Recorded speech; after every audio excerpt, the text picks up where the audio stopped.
Chelsea. Mm. Chelsea. First of all, your take on the Enzo Fernandez situation, please. Yeah, I mean, look, it's gone up and down, this one, and a week ago, it seemed very sure that Benfica wanted all the money up front, and then over the weekend, obviously, like publicly, you could see on Twitter how confidence had grown at Chelsea, and I wasn't actually online at the weekend, but I was getting texts and I was messaging people that give me sport who we work with just to say, I've got these updates on Enzo Fernandez. Like there's unbelievable hope here and confidence that they've reached a breakthrough. They're talking to me like this is done. This will be done by the end of the week. Like this seems really, really significant. And so there's all these messages coming through, and like Chelsea are going to not only pay like the meeting, what they're expected to pay. Don't forget, it's a £106 million clause. Not only do they do that, but if it's actually structured in the way that is being proposed, they might even end up exceeding the release clause. So like to fully satisfy Benfica in order to make this work. And now, of course, you're in a situation where it sounds like, okay, it was a lot of hot air. And actually Chelsea have offered, was it 85 million euros? I think it was the number that was put out. The number. That is, well, that was never going to get going, was it? That just doesn't work. I mean, it just makes me laugh that that's where we're at. I saw that in one of Fabrizio's tweets. He said Chelsea have never discussed a 120 million euro release clause. But how can that be the case? How can you be in a discussion for a player who's got a release clause and not discuss it? I don't understand that element of this can be true. Now, look, to take it on to where we actually are right now, and what I've actually heard on this, I think that Enzo Fernandez got a message last night, basically just saying this has been the way that this has all been turned out has left the player himself pretty agitated. He's frustrated that Benfica, I think, more than Chelsea, have put him in this situation where he can't leave. And I don't totally blame Benfica. If Chelsea have lowballed them to this extent, then I can understand why they wouldn't accept it. Like 85 million euros isn't what he's costing. But I can also see that, like, I was surprised all along. Over £100 million for a central midfielder who's more defensive minded. Like, no one does that. No one does that. And we actually did almost entire podcast on it a couple of days ago. The fact that this is almost ludicrous that they're going to pay this, because his price point probably is 60 to 80 million pounds. But he's had his hands in the World Cup recently, obviously, which adds a premium to this. From the player's point of view, you see rises on the back of a World Cup. You've got to make the most of these moments, right? He doesn't know if he's going to get an injury. He doesn't know if his form's going to drop off. He doesn't know how far his stock might fall in the near future. Like, anything can happen in football. So the fact he'd even tentatively agreed personal terms with Chelsea over this shows the player's mentality right now. And he obviously wants this move. He's refused to train. I think that Benfica need to bend a little bit to appease the player here, and that Chelsea, I wouldn't say this move is dead. I'd say that this is a massive setback, and a lot of people have been caught by surprise, I guess, by the change in mood around it. I know a lot of journalists that have been covering it, and some are just taking it in their stride that this happens. You know, if you've been doing this job for 15, 20 years, you know that you're given information that can be a bum steer. You are fed information from 3-4 different sources that will be the main ones across a transfer. And often you're relying heavily on one good contact that you'll then feed into other contacts just to make sure that you think you're right. And sometimes it doesn't work out. It seems like that might have happened here. And we'll see. In the last 24 hours, I say that the tone has changed. Chelsea still feel they can get the player, but ultimately, this needs to meet their FFP needs. It needs to meet the criteria. That means they can also still sign other players, and to spend over £100 million to put him in the same bracket as, you know, players who are massive game changers. This is the thing. When you're spending this type of money, just to look at players who cost over £100 million. So you're looking at Neymar was the top, obviously, close to 200. Then you're looking at Mbappe, João Felix, Antoine Griezmann. Coutinho was over £100 million. Grealish and Lukaku around that figure, right? So they're all attackers. They're all forwards. They literally decide games. They should do anyway. And then in the 90s, you've got Ousmane Dembele, again, an attacker who should change games. You're elevating Enzo Fernandez into a level of transfer here that's never been seen before for a player of his type.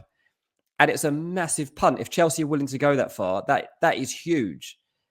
And now, actually, it seems like they're not. So I don't know exactly where we stand now, because this morning there hasn't really been time for this deal to progress any further or to make any understanding of where we are. I would say, just the final thing before you can ask me anything else, is that what I was thinking to myself, and I asked someone at Chelsea, like, well, how do you even start to make a comparison on what it would be worth, or where the, because you see when you talk about Mudryk, it's like, well, Anthony was worth this, Nunez was worth this, Grealish was worth this.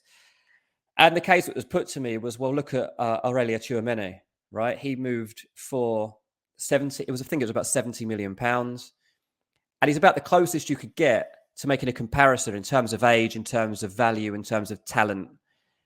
And then you hear that Chelsea did actually offer 85 million euros, and you're like, okay, well, that's about that. So maybe, so maybe that's the ballpark figure they got in with, to be like, well, this is what he's actually worth. But the Benfica's point will be, well, this is what his release clause is, so either meet it or don't. Excuse me, my cough randomly come back again. Yeah, I get where you're coming from. For me, I think that I felt a bit sorry for the journalist last night, because there's a couple out there, and I always do this on the Terrace. Every summer or every January, there's a name that appears, and I see the aggregators of certain clubs sharing their stuff. And last summer, I haven't seen this person tweet now for a long time. Was it something Grimes last summer? So, like, I did a few videos where I highlighted what they said, that this is their message. Let's see if it comes to fruition. It didn't. There was another gentleman, I think his name was Felix Johnson, and I saw a lot of big aggregators sharing him. I'm like, okay, well, I'll do a video based on his content, put his name out there. What has he done? I mean, this guy said paperwork was signed. It was done. It was 130 mil. And it isn't. And whatever else. Most other journalists, though, when you actually delve into what they said, is that Chelsea have informed Benfica they're willing to pay 120, 127, 130 million. Yeah. And I've seen everybody quoted either tweeting it or saying it on shows, from Fabrizio, Carlos Luis, and Damasio, many more. And I think the reason I wouldn't be angry at the journalists, I've seen Chelsea fans say you've misled us. No, your club has briefed them, and your club has changed its mind. That isn't on a journalist for reporting the day. And this is what happens when people ask for day-by-day updates, is news changes day by day. And, if a journalist a week ago said Chelsea are looking like they might do something, and a week later they did a new article, you say, I spoke to Chelsea yesterday morning, they've changed their minds, you wouldn't be angry with the journalist. Only because day by day it changes, or hourly even. But I kind of look at it and think, maybe they've just weighed it up and gone, actually, looking at the accounts, we still need to spend this amount of money in these areas now and in the summer. And maybe they did the numbers again, and the numbers didn't quite work out how they expected. And they've just decided, actually, I know we've verbally said we'd do this, but we've got to pull away now and offer 85 max. And it might just mean that in the summer now, this becomes a bidding war, and you've got 3 or 4 clubs looking at him. The person I feel sorry for is Enzo, because he's had his heart now set on moving. Clearly, the 120 must have been discussed, because why would he agree to personal terms, not being sure or not whether the club are going to actually pay? We know how it works. You agree the personal terms, but you get them agreed by telling the player, we will buy you for X, so the player gets that buy-in to know that it's going to be done.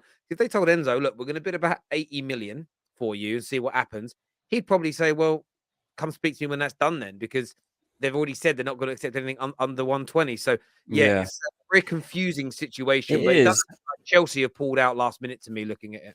Yeah, look, you're right. And I think that a reporting of a situation comes sometimes with experience. I've definitely in the past been burned over, jumping the gun or trusting a source too much, possibly at times, that you don't know is 100%. going to have something. It's always hard. You're always relaying news that you haven't got firsthand. Like there's no journalist is in the room for the talks, so you're always relying on somebody else telling you something that came out of a meeting, or quite often what happens is somebody else hears something from the meeting and you then hear it secondhand quite a lot of the time. So that's usually where, from my experience, a story would come from, and then you could check it out further.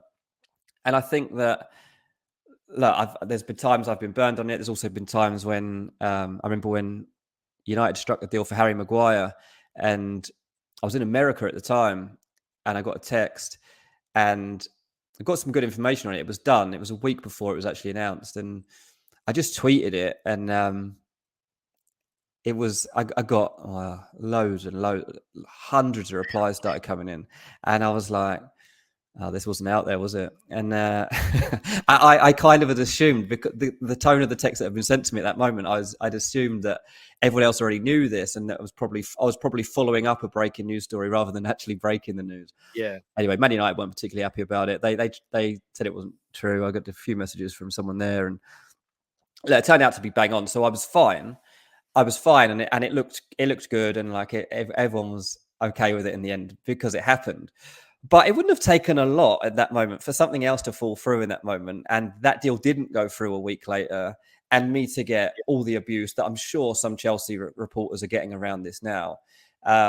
It's something you learn to try to deal with. It's part of the reason I try not to play out every transfer now on social media, because ultimately you'll get caught out at some point. Yeah, I think that's what happens when you tweet about I think that's what David Ornstein does so brilliantly. He Mm. just he keeps his powder dry on nearly everything now He until works for his employer, right? And yeah, yeah, and he does it right. And I he think does it right. And